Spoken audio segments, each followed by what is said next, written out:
Okay, let's get into the reading. So, in the previous chapter, we had Marguerite, who was assigned by Chauvelin, threatened as she would believe, but Chauvelin had to coerce her by saying, like, her brother will be in danger if she doesn't help him, which, honestly, we have to resort to these kinds of tactics when we are dealing with outsized powers.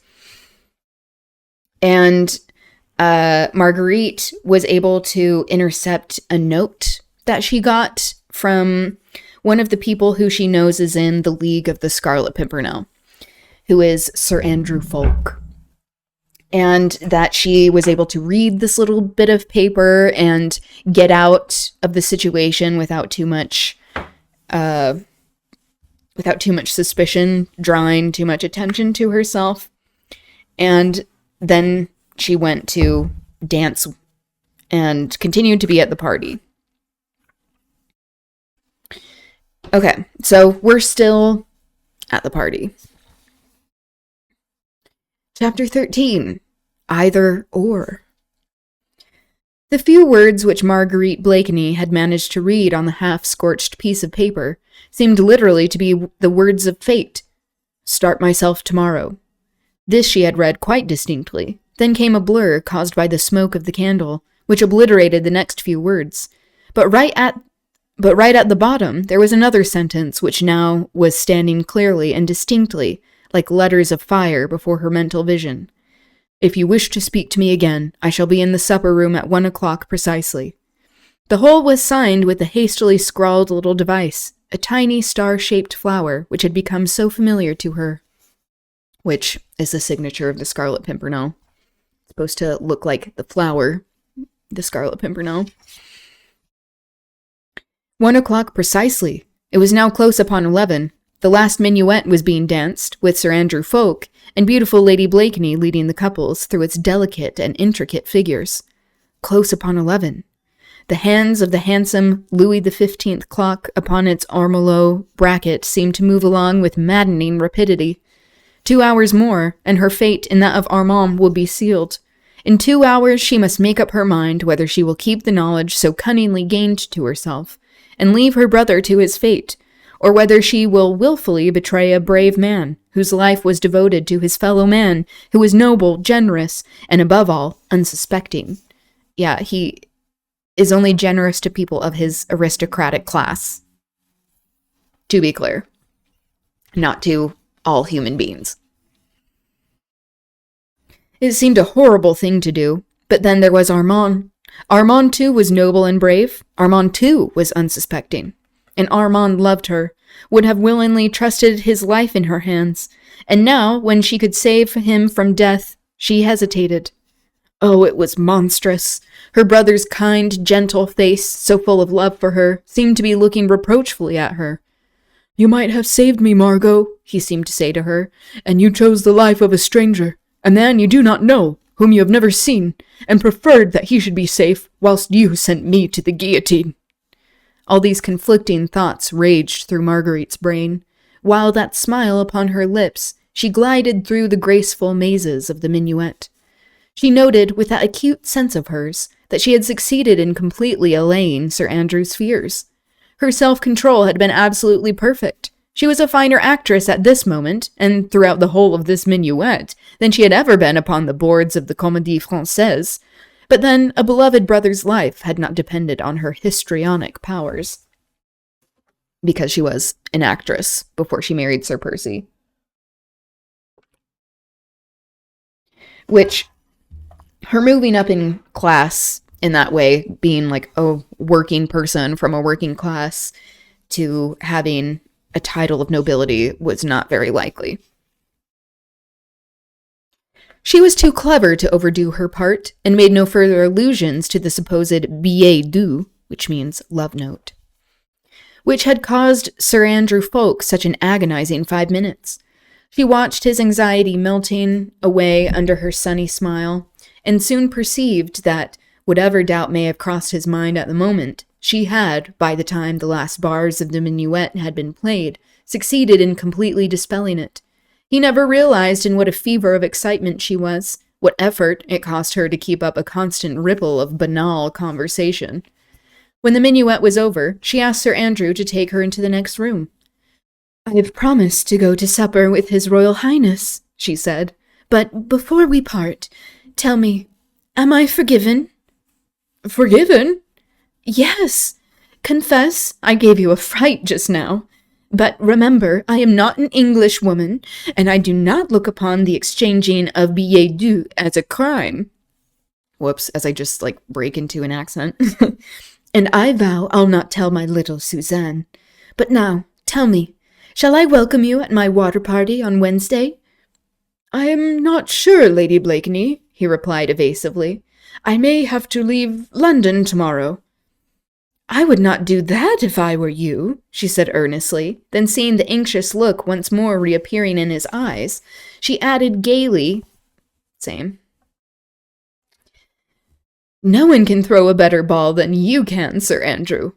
We should so miss you on the bowling green." He had led her across the room to one beyond, where already His Royal Highness was waiting for the beautiful Lady Blakeney. "Madam, supper awaits us," said the prince, offering his arm to Marguerite, "and I am full of hope.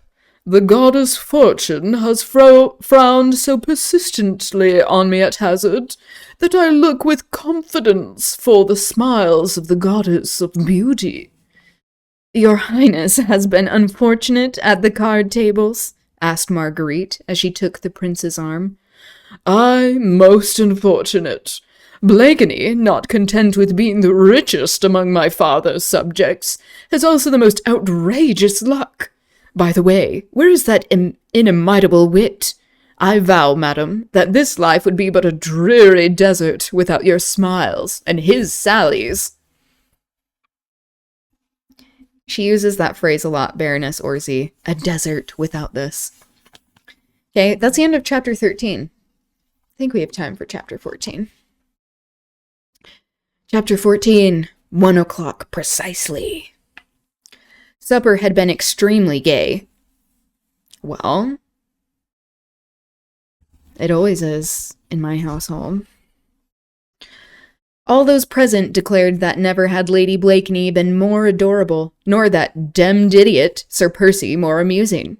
His Royal Highness had laughed until tears streamed down his cheeks at Blakeney's foolish yet funny repartees.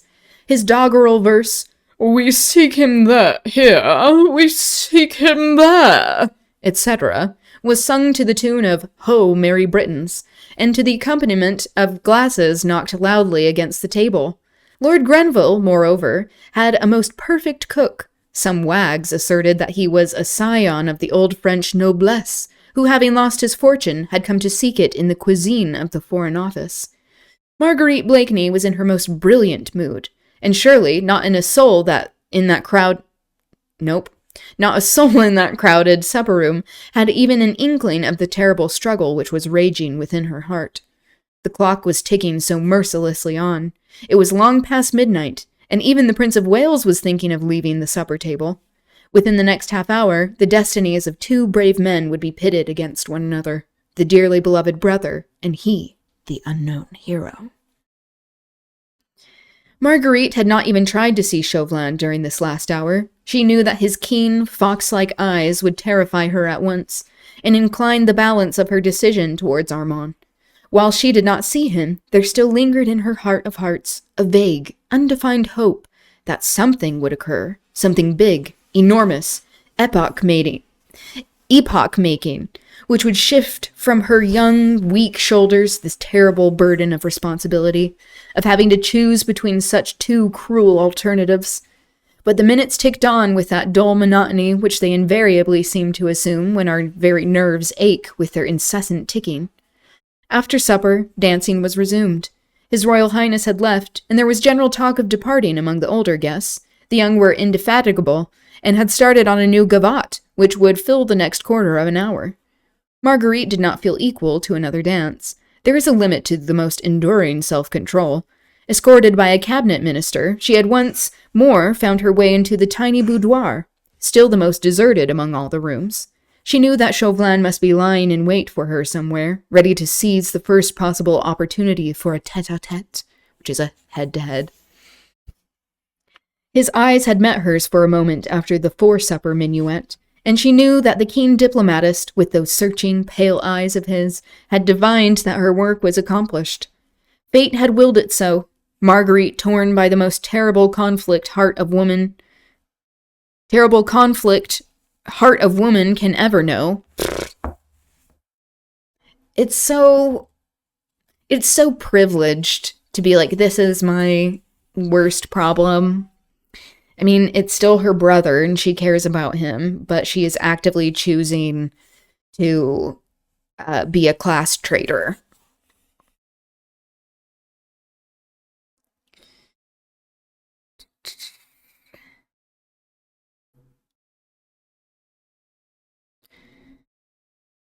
Had resigned herself to its decrees, but Armand must be saved at any cost. He, first of all, for he was her brother, had been mother, father, friend to her ever since she was a tiny babe, had lost both her parents. To think of Armand dying a traitor's death on the guillotine was too horrible, even to dwell upon, impossible in fact. That could never, never be. As for the stranger, the hero, meaning the Scarlet Pimpernel, the aristocrat, vigilante, who's not really a hero. Well, there let fate decide. Marguerite would redeem her brother's life at the hands of the relentless enemy, then let that cunning Scarlet Pimpernel extricate himself after that. Perhaps, vaguely, Marguerite hoped that the daring plotter, who for so many months had baffled an army of spies, would still manage to evade Chauvelin and remain immune to the end. She thought of all of this as she sat listening to the witty discourse of the cabinet minister, who no doubt felt that he found in Lady Blakeney a most perfect listener. Suddenly, she saw the keen, fox-like face of Chauvelin peeping through the curtained doorway. "Lord Fancourt," she said to the minister, "will you do me a service?" "I am entirely at your ladyship's service," he replied gallantly. "Will you see if my husband is still in the card-room? And if he is, will you tell him that I'm very tired and would glad to go home soon? The commands of a beautiful woman are binding on all mankind." Oh. Didn't know that. Pardon me. Even on cabinet ministers. Okay. Lord Fancourt prepared to obey instantly. "I do not like to leave your ladyship alone," he said. "Never fear. I shall be quite safe here, and I think undisturbed, but I am really tired. You know, Sir Percy will drive back to Richmond. It is a long way, and we shall not, and we do not hurry, get home before daybreak." Lord Fancourt had perforce to go. The moment he had disappeared, Chauvelin slipped into the room, and the next instant stood calm and impassive by her side. "You have news for me?" he said. An icy mantle seemed to have suddenly settled round Marguerite's shoulders. Though her cheeks glowed with fire, she felt chilled and numbed. "Oh, Armand, will you never know the terrible sacrifice of pride, of dignity, of womanliness? Of womanliness? What even does that mean? A devoted sister is making for your sake?" "Nothing of importance," she said, staring mechanically before her. "But it might prove a clue. I contrived, no matter how, to detect Sir Andrew Ffoulke in the very act of burning a paper at one of those candles in this very room. That paper I succeeded in holding between my fingers for the space of 2 minutes, and to cast my eyes on it for that of 10 seconds. That's quite the introduction. Why not get to the point? "Time to learn of its contents?" asked Chauvelin quietly. He's like, okay. She nodded. Then she continued in the same even, mechanical tone of voice. "In the corner of the paper there was the usual rough device of a small star-shaped flower. Above it I read 2 lines. Everything else was scorched and blackened by the flame."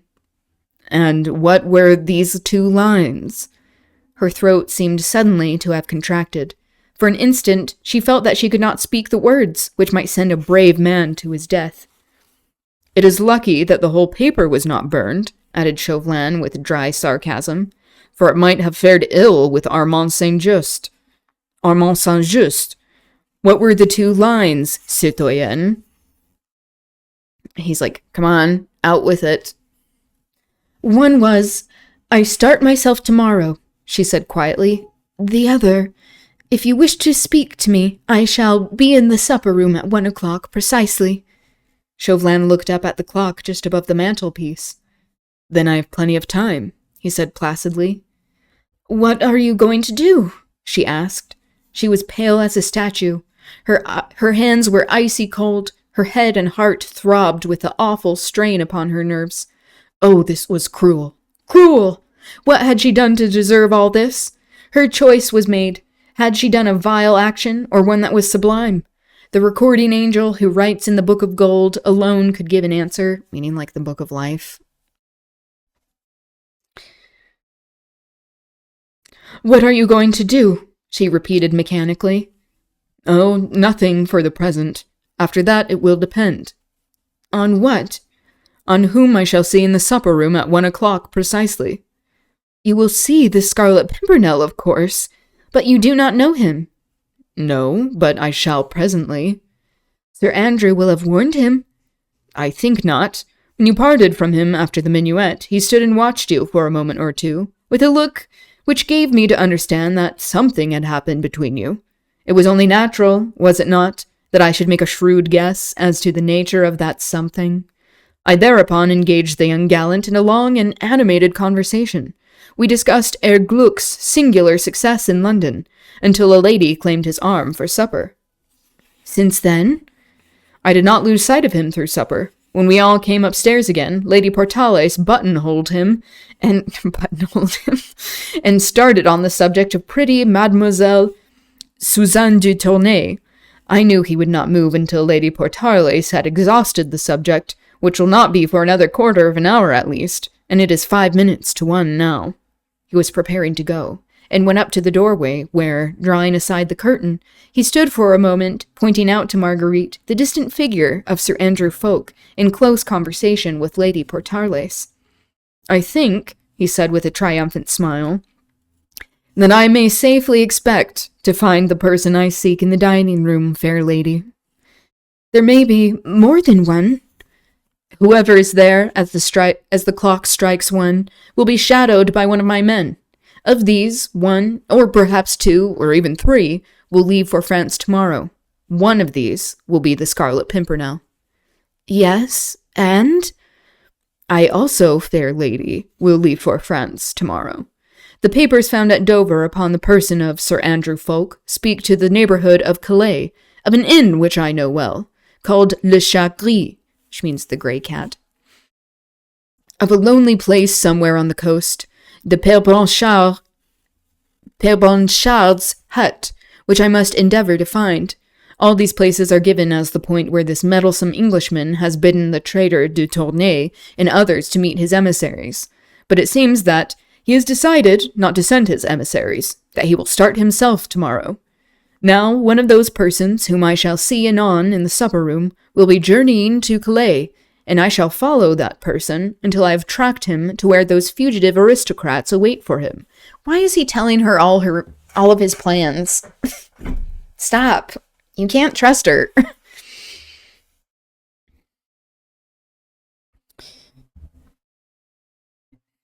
For that person, fair lady, will be the man whom I sought for nearly a year. The man whose energy has outdone me, whose ingenuity has baffled me, whose audacity has set me wondering. Yes, me, who have seen a trick or two in my time, the mysterious and elusive Scarlet Pimpernel. And Armand? She pleaded. Have I ever broken my word? I promise you that the day the Scarlet Pimpernel and I start for France, I will send you that imprudent letter of his by special courier. More than that, I will pledge you the word of France that the day I lay hands on that meddlesome Englishman, Saint-Just will be here in England, safe in the arms of his charming sister. And with a deep and elaborate bow, and another look at the clock, Chauvelin glided out of the room. It seemed to Marguerite that through all the noise, all the din of music, dancing, and laughter, she could hear his cat-like tread, gliding through the vast reception rooms, that she could hear him go down the massive staircase, reach the dining room, and open the door. Fate had decided, had made her speak, had made her do a vile and abominable thing for the sake of the brother she loved. She lay back in her chair, passive and still, seeing the figure of her relentless enemy ever present before her aching eyes. When Chauvelin reached the supper room, it was quite deserted. It had that woebegone, forsaken, tawdry appearance which reminds one so much of a ball dress the morning after. Half-empty glasses littered the table. Unfolded napkins lay about the chairs. Turned towards one another in groups of 2s and 3s seemed like the seats of ghosts in close conversation with one another. These were sets of 2 chairs very close. There were sets of 2 chairs very close to one another in the far corners of the room, which spoke of recent whispered flirtations over cold game pie and champagne. There were sets of 3 and 4 chairs that recalled pleasant, animated discussions over the last scandal. There were chairs straight up in a row that still looked starchy, critical, acid, like antiquated dowagers. There were a few isolated, single chairs close to the table that spoke of gourmands intent on the most recherché dishes, and others overturned on the floor that spoke volumes on the subject of my Lord Grenville's cellars, meaning they were very drunk. Talking about the chairs, that's boring. It was a ghost-like replica, in fact, of that fashionable gathering upstairs. A ghost that haunts every house where balls and good suppers are given. A picture drawn with white chalk on a gray cardboard, dull and colorless, now that the bright silk dresses and gorgeously embroidered coats were no longer there to fill in the foreground, and now that the candles flickered sleepily in their sockets. Chauvelin smiled benignly and rubbed his long, thin hands together. He looked round the deserted supper room, whence even the last flunky had retired in order to join his friends in the hall below.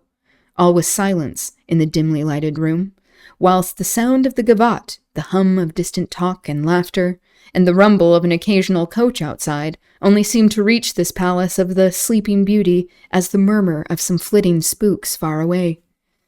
It all looked so peaceful, so luxurious, and so still, that the keenest observer, a veritable prophet, could never have guessed that, at this present moment, that deserted supper room was nothing but a trap laid for the capture of the most cunning and audacious plotter those stirring times had ever seen.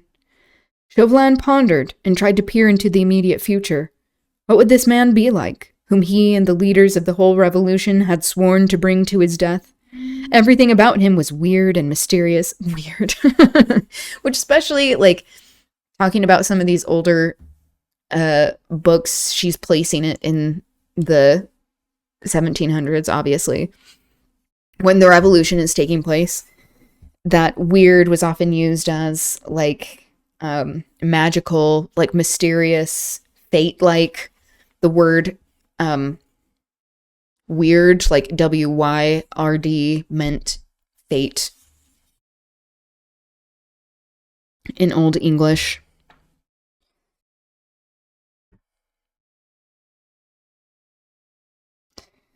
His personality, which he so cunningly concealed, the power he wielded over 19 English gentlemen who seemed to obey his every command blindly and enthusiastically, the passionate love and submission he had roused in his little trained band, and, above all, his marvelous audacity, the boundless impudence, which had caused him to beard his most implacable enemies within the very walls of Paris. No wonder that in France the sobriquet of the mysterious Englishman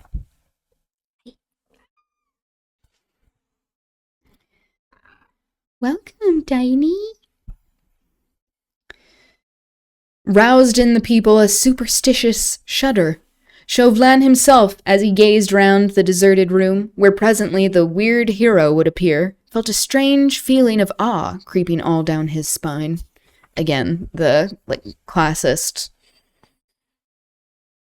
who is this going to be? Making it appear that, Chauvelin, a revolutionary, is going to feel awe-inspired by the Scarlet Pimpernel, when in reality he's like, who is this asshole?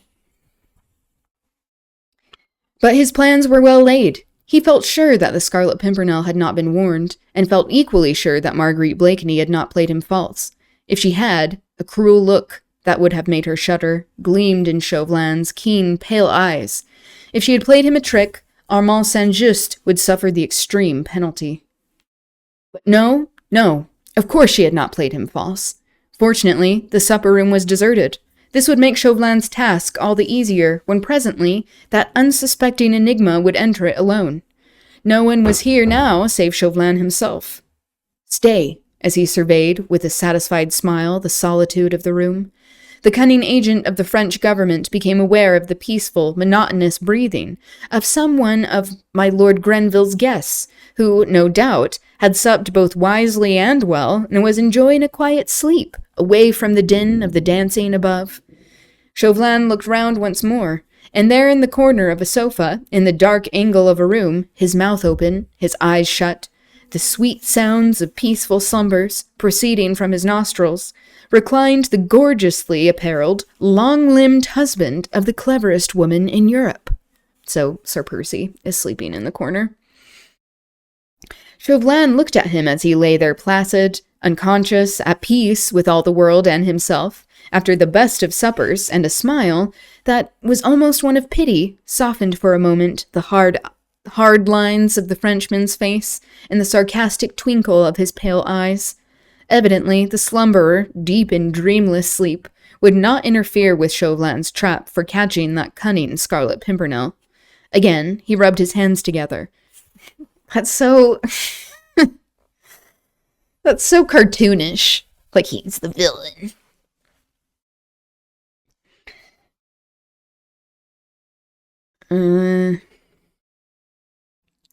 And following the example of Sir Percy Blakeney, he too stretched himself out in the corner of another sofa, shut his eyes, opened his mouth, gave forth sounds of peaceful breathing, and ... waited. And this is a sketch, an illustration of Sir Percy lying on the couch. All right. We were able to get through 2 chapters, 13 and 14. Okay. That's going to be it for me today. Tomorrow, I would like to watch that Democracy Now! Video about data centers being built on indigenous land. Talk about some indigenous revolutionaries, and do more reading. Okay. Thank you for being here. It was good chatting with you. I hope you have a good rest of your day, evening, wherever you are. You too, Tiny. Juniper also wishes you a good evening or day. And we'll see you soon. Okay, bye.